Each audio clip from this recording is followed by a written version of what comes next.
The morning sun streamed through the tall windows of Lincoln Music Academy, casting long shadows across the polished marble floors. Director Catherine Mitchell walked briskly down the hallway, her heels clicking rhythmically as she reviewed her notes for the day's auditions.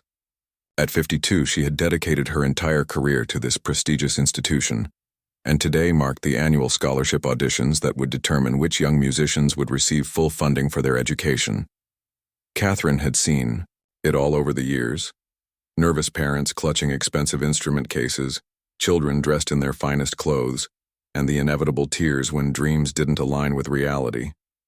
She prided herself on being fair but firm, knowing that musical talent required both natural ability and years of disciplined training that most families couldn't afford. The audition room was immaculate, featuring a gorgeous Steinway grand piano that had been donated by a wealthy alumnus decades earlier. Fresh flowers adorned the judges' table, and the acoustics were perfect for showcasing even the subtlest musical nuances. Catherine's assistant, Peter, was already arranging the evaluation sheets when she arrived. "How many are we seeing today?" Catherine asked, settling into her chair and adjusting her reading glasses. 18 students, Peter replied, checking his tablet. "Most are from the usual prep schools. We have a few international applicants and one last-minute addition from the Community Outreach Program." Catherine nodded.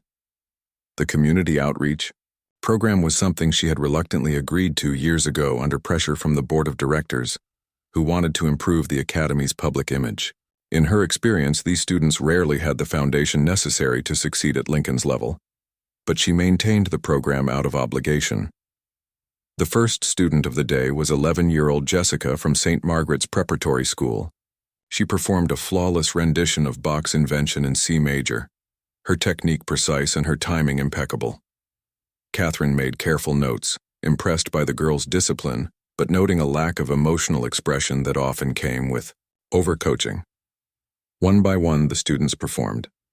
There was Timothy, whose wealthy father had clearly invested thousands in private lessons, playing Chopin with mechanical precision. Then came Lisa, who stumbled twice during her Mozart sonata, but recovered with admirable composure. Each performance was competent, some even exceptional in their technical execution, but Catherine found herself growing increasingly restless. By 2 o'clock in the afternoon, she had heard 17 performances that blended together in her memory like background music. The students were undoubtedly talented, but there was a sameness to their playing that spoke of expensive teachers, identical sheet music, and years of preparation specifically for moments like this. "One more to go," Peter announced, glancing at his watch. "Though I'm not sure they're coming. The community center called this morning to confirm, but no one has arrived yet." Catherine was secretly relieved. She was tired, hungry, and ready to begin the difficult process of ranking the applicants.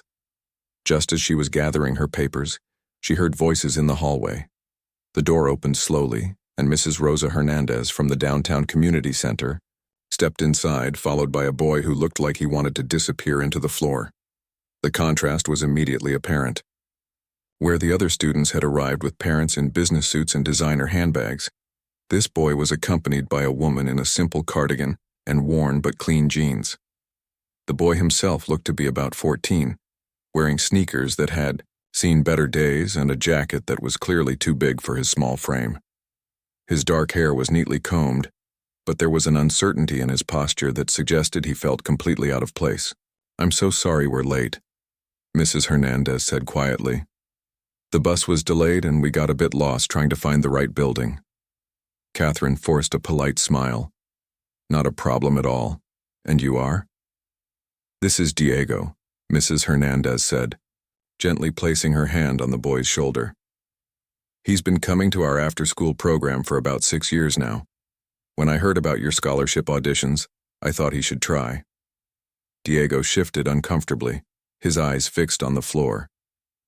Catherine could see the boy was nervous, but there was something else in his expression that she recognized from years of working with young musicians, a kind of reverence for the instrument itself. His gaze had immediately moved to the grand piano, and despite his obvious discomfort with the formal setting, there was a spark of genuine interest in his eyes.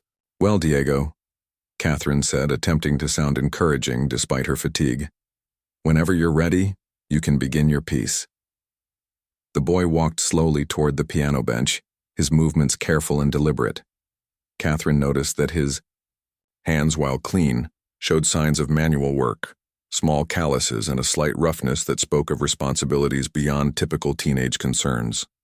As he sat down and adjusted the bench height, she found herself wondering what piece he had prepared. Most community center students, if they came at all, usually attempted something far beyond their skill level, resulting in painful performances that were difficult to sit through. Peter leaned over to Catherine and whispered, "Should I have the next student's paperwork ready?"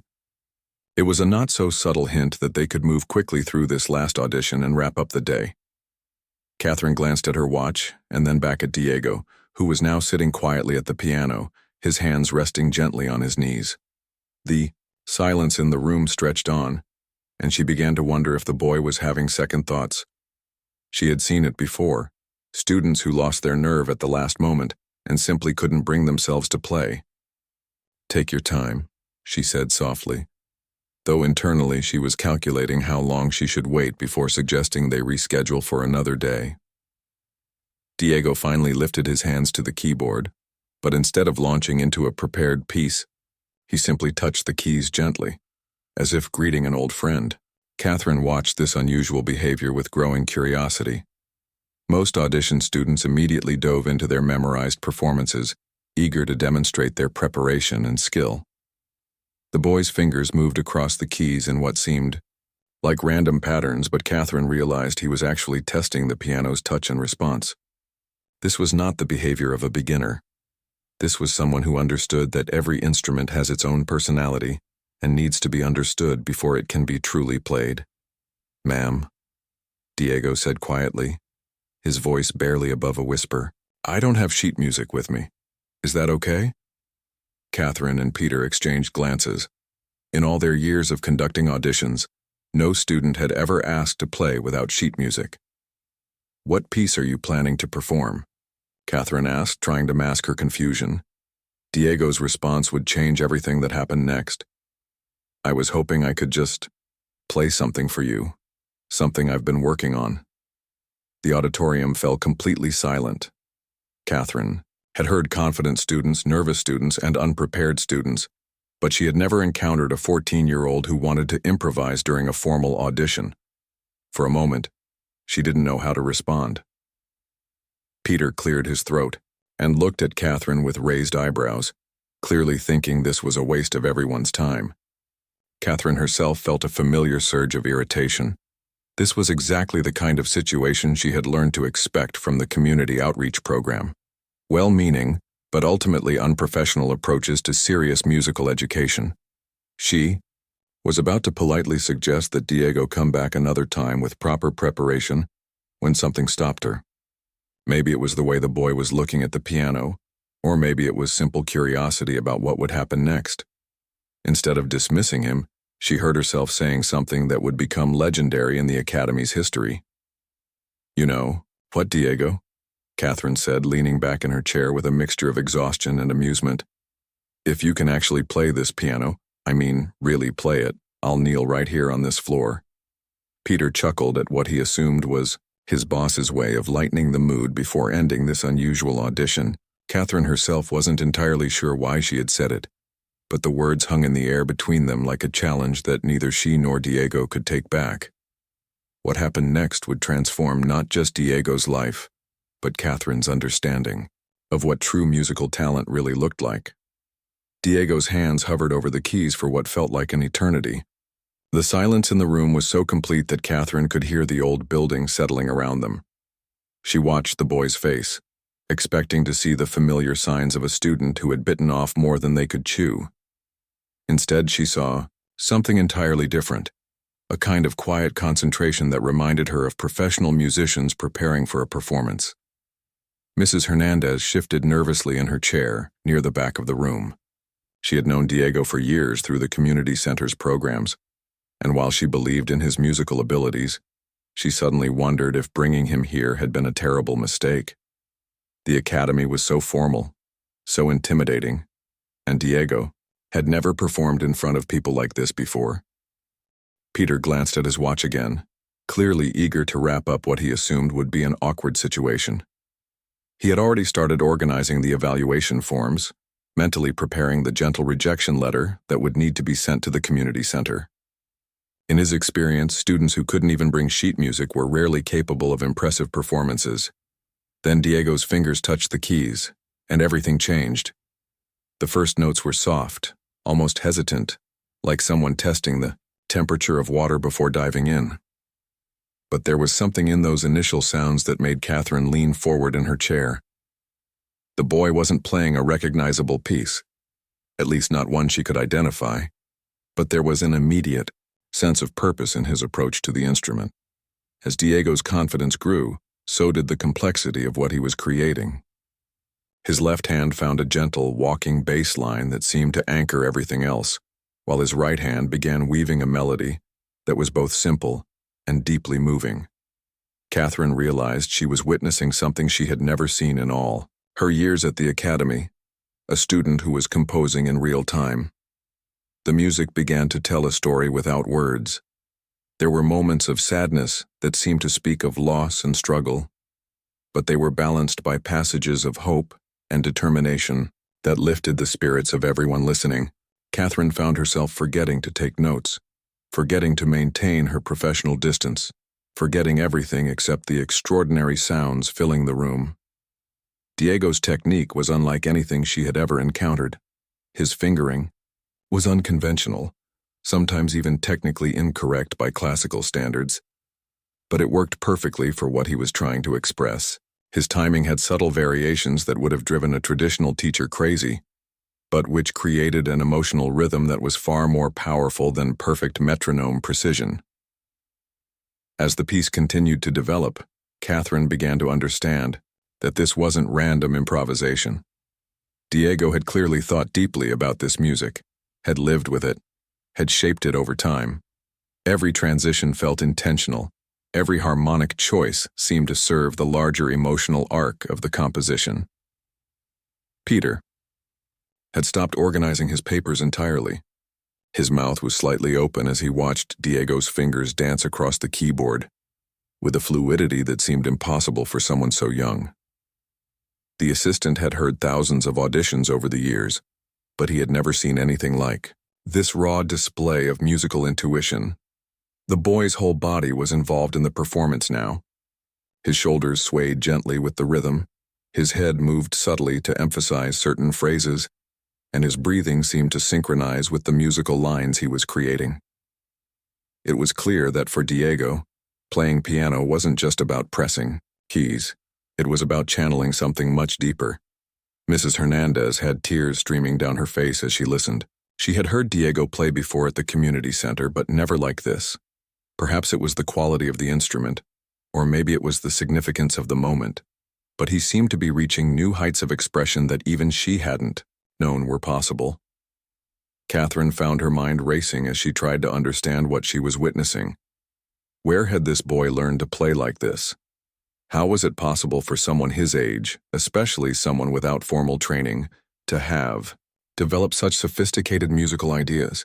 She began to realize that everything she thought she knew about musical education might need to be reconsidered. The melody began to build toward what felt like a climax, with Diego's right hand exploring the higher registers of the piano while his left hand provided increasingly complex harmonic support. But instead of becoming loud or showy, the music grew in emotional intensity while maintaining its gentle, intimate character. It was masterful restraint that many professional musicians never learned. As the piece reached its peak, Diego introduced variations on the original theme that showed he understood not just how to play notes, but how to develop musical ideas in sophisticated ways. He took the simple melody he had started with and transformed it through different emotional lenses, sometimes playful, sometimes wistful, always meaningful. Catherine realized she was holding her breath. In all her years of evaluating young musicians, she had never felt this way during an audition. Usually she was thinking about technical accuracy, repertoire difficulty, and how students compared to established standards. But Diego's performance had transported her to an entirely different realm, where those traditional measures seemed irrelevant.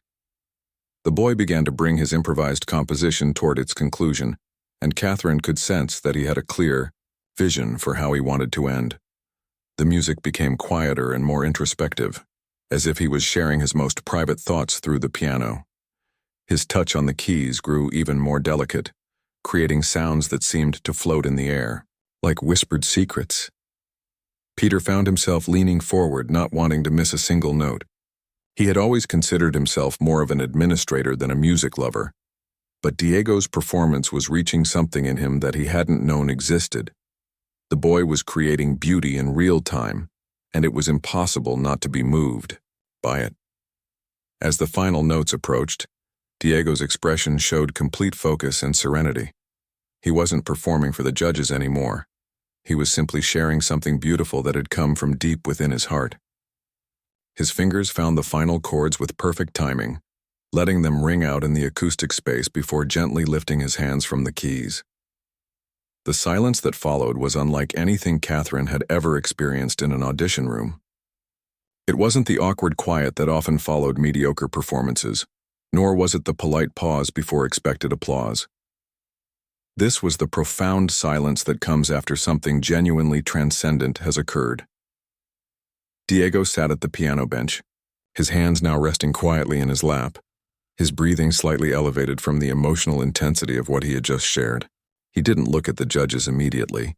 He seemed to need a moment to return to the regular world after the journey his music had taken him on. Catherine stared at the boy, her mind struggling to process what had just happened. She had made her joking comment about kneeling on the floor as a throwaway remark, never imagining that any student could actually move her to such a degree.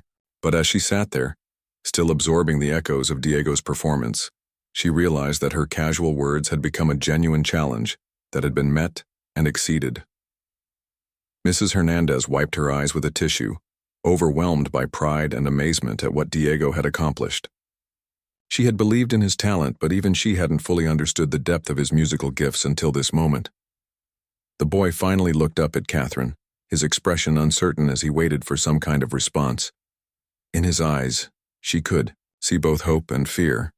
Hope that his music had been received well, and fear that perhaps it hadn't been what they were looking for.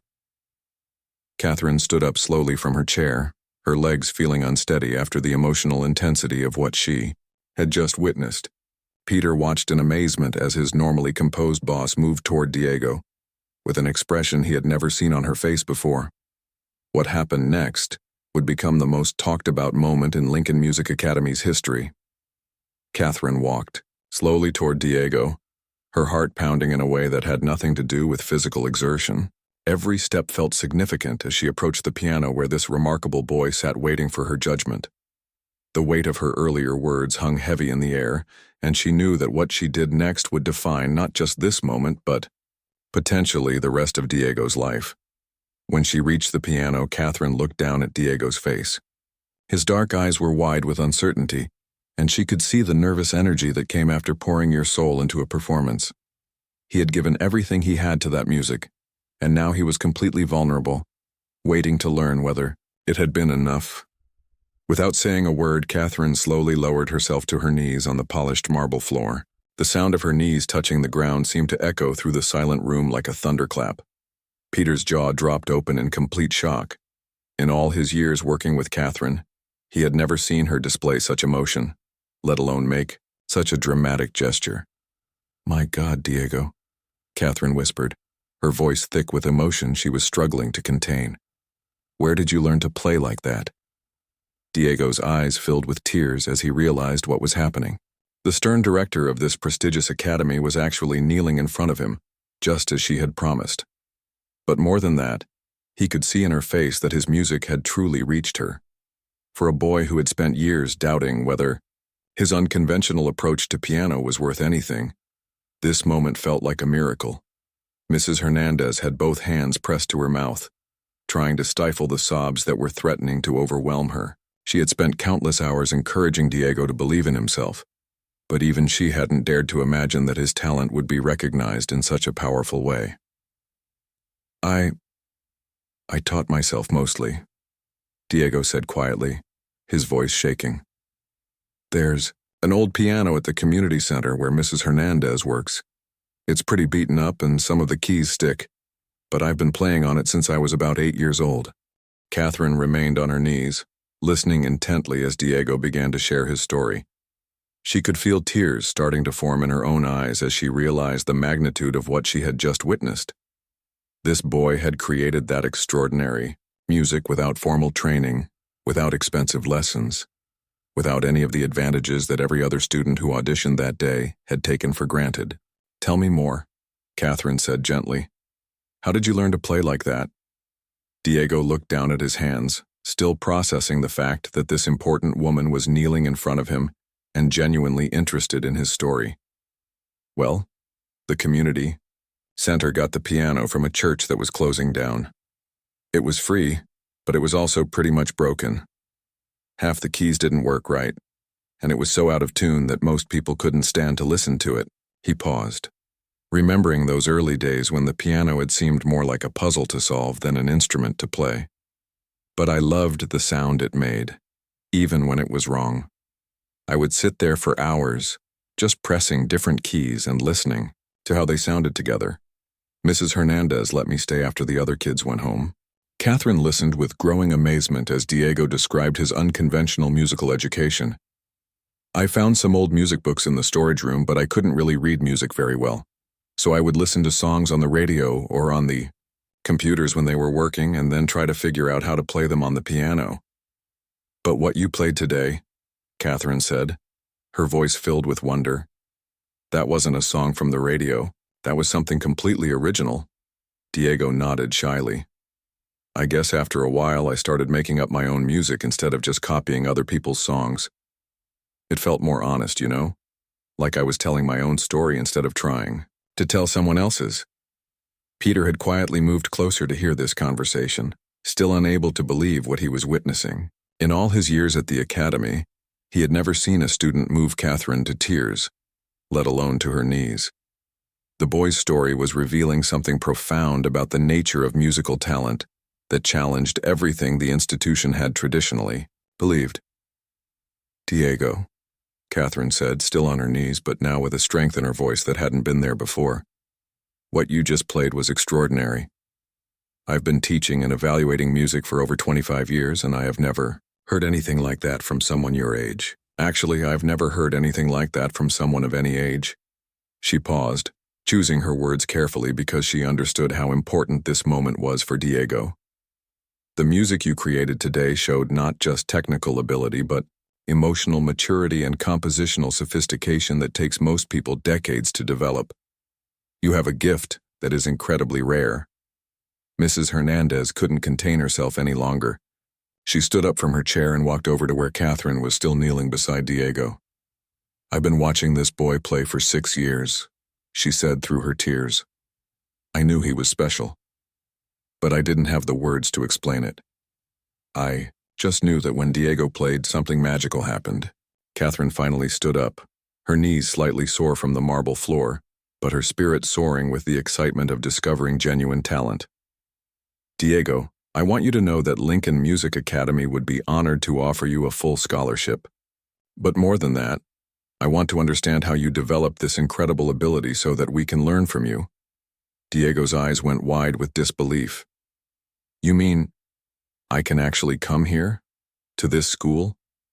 "Not only can you come here," Catherine said with a smile that transformed her entire face, "but I think you can teach us things about music that we never knew we were missing." The boy looked at Mrs. Hernandez, who was nodding enthusiastically through her tears. The woman who had believed in him when he didn't believe in himself was now watching his dreams come true in ways that neither of them had dared to imagine. But as the initial excitement began to settle, Diego's expression grew more serious. "Mrs. Mitchell, I need to tell you something else. The reason I play the way I do, it's not just because I taught myself, it's because of where I come from and what music means to me." Catherine sat down in a chair next to the piano, recognizing that Diego had more to share and that it was important for her to listen. "Please tell me everything." Diego took a deep breath before continuing. "I live with my grandmother in the projects on the south side of town. My mom died when I was little, and my dad, he's not around.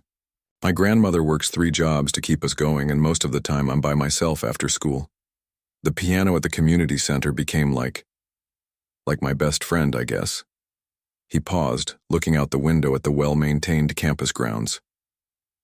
"When I play, I'm not just making music. I'm telling the story of everyone in my neighborhood who never gets heard. I'm playing for my grandmother who comes home exhausted every night but still asks me about my day. I'm playing for the kids at the community center who think they don't matter to anybody." Catherine felt her heart breaking and soaring at the same time. She was beginning to understand that Diego's musical gift was inseparable from his life experience, and that his unconventional background had actually contributed to the extraordinary emotional depth of his playing. "That's why your music is so powerful," she said softly. "You're not just demonstrating technical skill. You're sharing your truth, and truth is the most important ingredient in any great musical performance." Mrs. Hernandez wiped her eyes again, overwhelmed by pride for the boy she had watched grow up and by gratitude for this moment of recognition that would change everything for him. Peter, who had been listening to this entire conversation, finally spoke up. "Diego, would it be possible for you to play something else? I feel like I need to hear more to fully understand what just happened here." Diego looked at Catherine, who nodded encouragingly. "Only if you want to," she said. "But I have to admit I would love to hear more of your music too." The boy turned back to the piano, his confidence growing with each moment of acceptance and encouragement. What he played next would cement his place at Lincoln Music Academy and begin a journey that none of them could have imagined. 3 months later, Diego walked through the halls of Lincoln Music Academy with a mixture of excitement and uncertainty that had become his daily companion. The scholarship had changed his life overnight, but adapting to this new world proved more challenging than anyone had anticipated. The marble floors that had once seemed magical now felt cold under his worn sneakers, and the students who passed him in designer clothes served as constant reminders that he didn't quite belong. His first few weeks had been particularly difficult. While his musical abilities were undeniable, Diego struggled with the formal music theory classes that other students had been taking for years. Terms like secondary dominance and Neapolitan sixths might as well have been spoken in a foreign language. He would sit in Professor Williams' theory class, surrounded by students who casually discussed concepts that completely baffled him. "Diego, can you identify the chord progression in measure 12? Professor Williams had asked during his second week, and the silence that followed felt like it lasted forever. While other students confidently raised their hands, Diego stared at the sheet music that still looked like mysterious symbols, rather than the musical language everyone else seemed to understand naturally. The social challenges were even harder than the academic ones. During lunch breaks, Diego would often eat alone, while groups of students discussed their summer trips to Europe or private lessons with famous musicians. Their conversations were filled with references to concerts at Carnegie Hall and music camps that cost more than his grandmother made in several months. One particularly difficult day, a group of students were talking about their upcoming recitals when one of them, a girl named Ashley from a prominent music family, made a comment that cut deep. "I just don't understand how someone can be admitted here without even knowing basic theory," she said, not bothering to lower her voice. "I mean, what's the point of standards if they don't apply to everyone?" Diego pretended not to hear, but the words stung because they echoed his own fears. Maybe he was fooling himself. Maybe his unconventional style of playing wasn't enough to succeed in this formal environment. Maybe Catherine had made a mistake in offering him the scholarship. The self-doubt began affecting his playing. In his private lessons with Mr. Chen, Diego found himself second-guessing every musical choice he made. Where once he had played with natural confidence and emotional honesty, he now hesitated and questioned whether his instincts were correct. "You're thinking too much," Mr. Chen observed during one particularly frustrating lesson. "When you auditioned, you played from your heart. Now you're trying to play from your head and it's not working." But Diego couldn't shake the feeling that he needed to prove he belonged here by mastering the same technical knowledge as his classmates. He spent hours in the practice rooms, working through theory exercises while other students moved on to more advanced repertoire. His grandmother noticed the change in him when he came home each evening, exhausted and discouraged. "Mijo, you don't look happy anymore," she said one night as they shared a simple dinner in their small apartment. "This school was supposed to be a good thing for you." Diego struggled to explain his feelings without worrying his grandmother, who had been so proud when he received the scholarship. "It's just different than I expected, Abuela. Everyone there has been studying music their whole lives. They know things I've never even heard of." His grandmother, who despite working multiple jobs had always found time to listen to Diego play, set down her fork and looked at him seriously. "Diego, do you remember when you first started playing that old piano at the community center?" "Of course," Diego replied. "And do you remember what I told you when Mrs. Hernandez said you had talent?" Diego smiled slightly. "You said that God gives everyone different gifts, but the most important thing is to use them honestly." "That's right," his grandmother said firmly. "You didn't need to know the names of chords to make beautiful music then, and you don't need to apologize for how you learned now.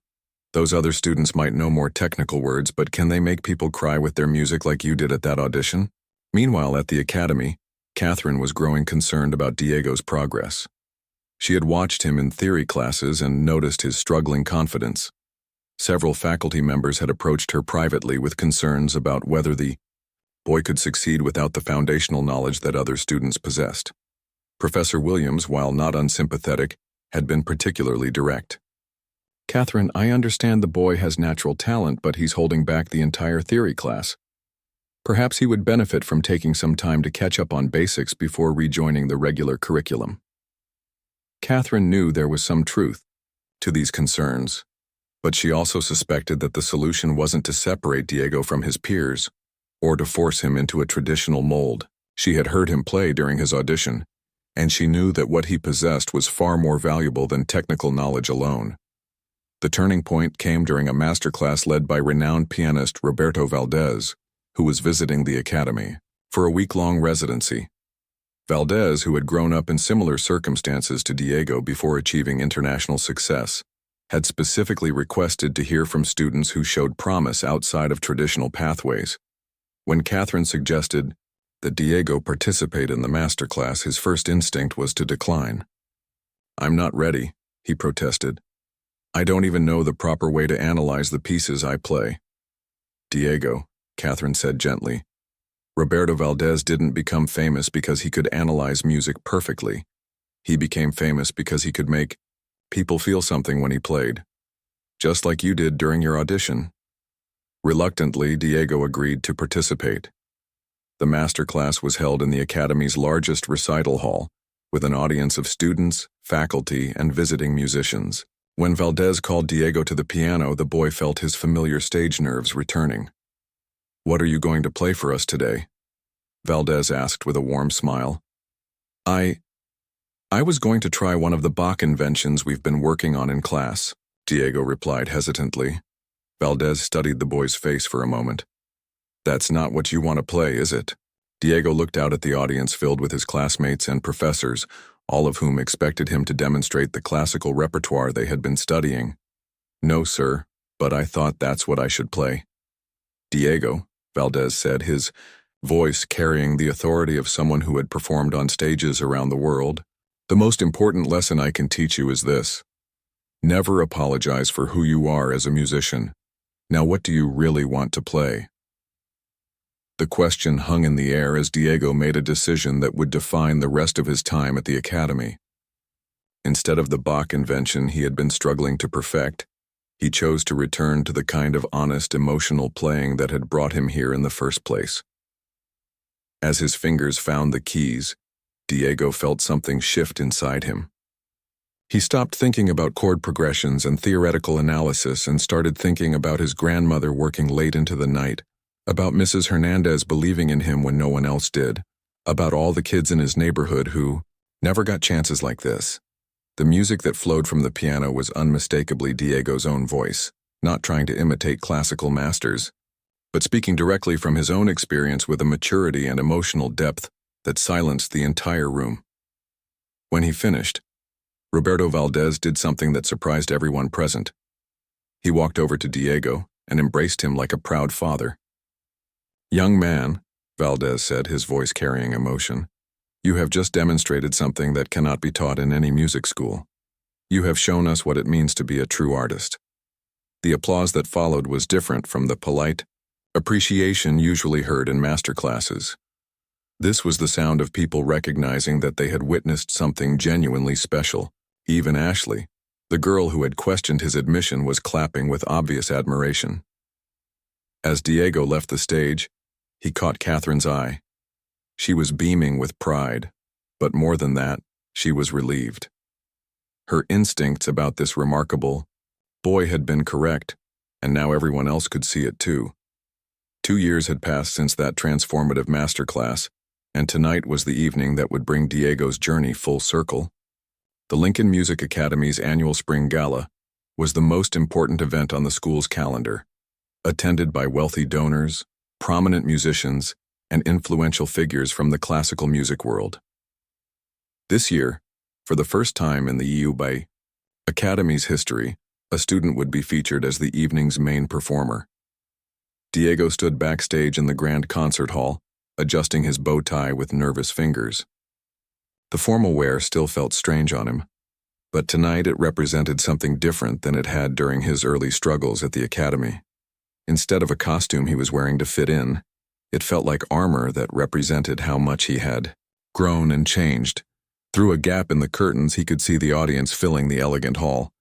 Crystal chandeliers cast warm light over tables decorated with fresh flowers, where guests in evening gowns and tuxedos chatted over champagne and hors d'oeuvres. But Diego's eyes were searching for specific faces in the crowd, and when he found them, his heart swelled with emotion. There, at a table near the front, sat his grandmother in a beautiful dress that Mrs. Hernandez had helped her pick out for the occasion. Her weathered hands, which had worked tirelessly to support their small family, now held a program with Diego's name printed as the featured artist. Beside her sat Mrs. Hernandez herself, beaming with pride as she looked around the elegant venue, where the boy she had believed in was about to perform. At another table, Diego spotted some of his classmates, including Ashley, who had become one of his closest friends after witnessing his transformation during the masterclass 2 years earlier. The social barriers that had once seemed insurmountable had gradually dissolved as Diego learned to embrace his unique background rather than hide from it. Catherine approached him backstage, looking elegant in a midnight blue gown, but wearing the same expression of nervous excitement that Diego remembered from his audition day. "How are you feeling?" she asked, placing a gentle hand on his shoulder. "Nervous," Diego admitted with a smile. "But it's a good kind of nervous. Like when you know something important is about to happen." Catherine nodded, understanding exactly what he meant.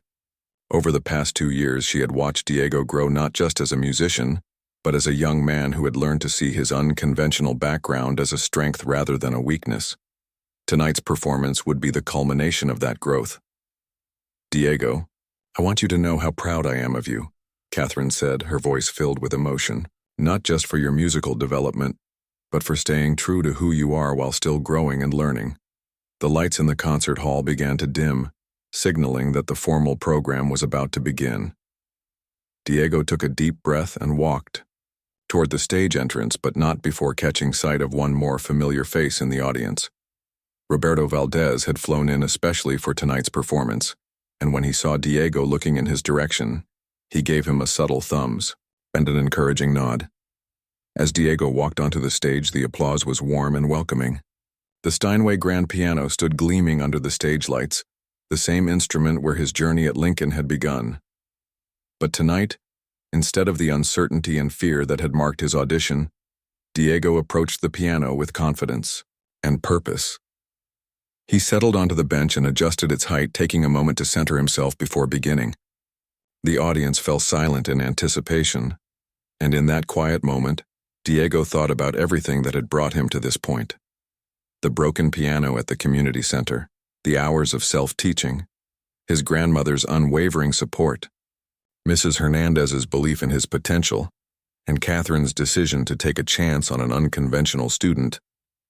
When his fingers touched the keys, the first notes that emerged were hauntingly familiar to those who had heard his original audition. Diego had chosen to perform an expanded version of the piece he had improvised that first day, but now it was fully composed, carefully crafted, and infused with 2 years of additional musical growth and life experience. The opening melody was the same gentle theme that had moved Catherine to her knees 2 years earlier, but now it was supported by sophisticated harmonies and developed through complex variations that demonstrated Diego's mastery of both emotional expression and technical skill. He had learned to combine his natural musical intuition with the formal knowledge he had gained at the academy. As the piece unfolded, it told the story of Diego's entire journey. There were passages that spoke of struggle and uncertainty, representing his difficult early months at the academy. There were moments of soaring triumph that captured the breakthrough he had experienced during the masterclass. And throughout it all, there was the underlying thread of authenticity that had always been Diego's greatest strength. His grandmother listened with tears streaming down her face, remembering the little boy who had found magic in a broken piano and never let go of his dream. Mrs. Hernandez watched with the satisfaction of someone who had recognized a diamond in the rough and helped it find the right setting to truly shine. Catherine, sitting at the head table with the Academy's board of directors, felt a profound sense of satisfaction. The decision to offer Diego a scholarship had been controversial at the time, with some board members questioning whether the Academy should lower its standards. Tonight's performance was vindication of her belief that true musical talent comes in many forms and deserves to be nurtured regardless of its origin. As Diego's composition reached its climactic section, he incorporated elements from various musical traditions he had encountered during his studies, seamlessly blending classical techniques with the jazz harmonies and folk melodies that reflected his cultural background. It was a musical autobiography that spoke to universal themes while remaining deeply personal. The final section of the piece returned to the gentle simplicity of the opening theme, but now it was transformed by everything that had come before. Diego played these concluding passages with a tenderness that seemed to embrace everyone in the audience, thanking them for being part of his journey and inviting them to share in the hope and possibility that music can create. When the last note faded into silence, the audience remained perfectly still for several seconds, as if they were reluctant to break the spell that Diego's music had cast over the room. Then the applause began, starting with scattered clapping that quickly built into a thunderous standing ovation. Diego stood and bowed gracefully, his eyes finding his grandmother and Mrs. Hernandez in the crowd. As the applause continued, he saw Catherine wiping tears from her eyes and Roberto Valdez applauding with obvious delight. But what moved him most was seeing the faces of his fellow students, who were clapping not just out of politeness, but with genuine admiration and respect. After taking his bows, Diego remained at the piano for a moment, his hands resting lightly on the keys that had become his voice and his pathway to this new life. As he looked out at the audience, he made a silent promise that would guide the next chapter of his journey. The following week, Diego made an announcement that surprised many but delighted Catherine. He had decided that after graduation, he would return to his old neighborhood to teach music at the community center where his journey had begun. He wanted to ensure that other kids like him would have the same opportunities he had been given. There might be another Diego out there, sitting at a broken piano right now, he told Catherine during their final meeting before summer break. And if there is, I want to make sure they know that their voice matters too. Catherine smiled, knowing that her decision to kneel on that marble floor 2 years ago had not just changed Diego's life, but had also changed her own understanding of what true musical education should look like. Sometimes the best teachers are the ones who never stop being students, and the most important lessons come from the most unexpected places. As Diego walked out of Lincoln Music Academy that day, he carried with him not just a world-class musical education, but also the confidence to know that his unique voice was exactly what the world needed to hear. The boy who had once doubted whether he belonged was now ready to help others discover that they belonged too.